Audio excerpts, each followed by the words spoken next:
والإخلاص مرفوعة إلى حضرة صاحب الجلالة والمهابة الملك محمد السادس نصره الله وأيده.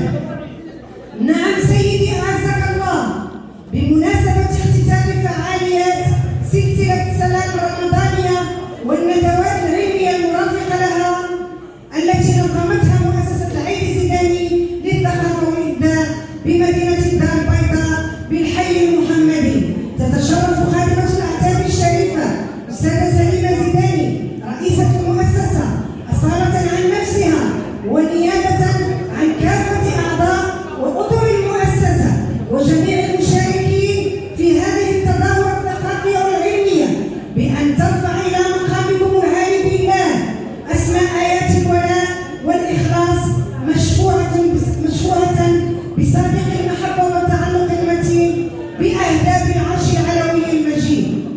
يا مولاي أعزكم الله، إننا ونحن نختتم هذه اللقاءات التي سعت إلى ترسيخ قيم السلم والتعايش وإغناء المشهد الثقافي والفكري ببلادنا، لنستحضر بكل فخر واعتزاز توجيهات جلالتكم السامية الرامية إلى جعل الثقافة والإبداع رافعة أساسية للتنمية البشرية ومنارة لإشعاع قيم الهوية المغربية الأصيلة المنفتحة. إن نجاح هذه السلسلة من اللقاءات والندوات العلمية ما كان ليتحقق لولا المناخ الفكري السليم والقيم الروحية السامية التي تنعم بها مملكتنا السعيدة تحت قيادتكم الرشيدة بوصفكم أميرا للمؤمنين وحاميا لحمى الملة والدين.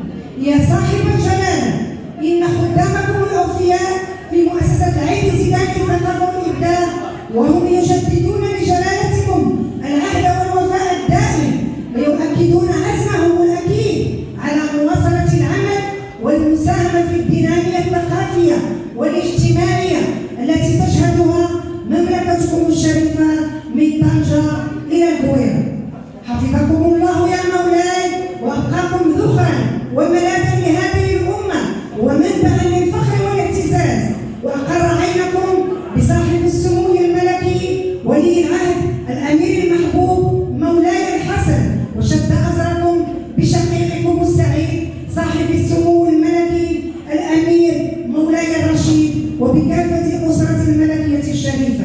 إنه سميع مجيب وبالإجابة جدير. حضر بالدار البيضاء في الأربعاء 29 رمضان 1447 هجرية الموافق ل 18 مارس 2026 ميلادية.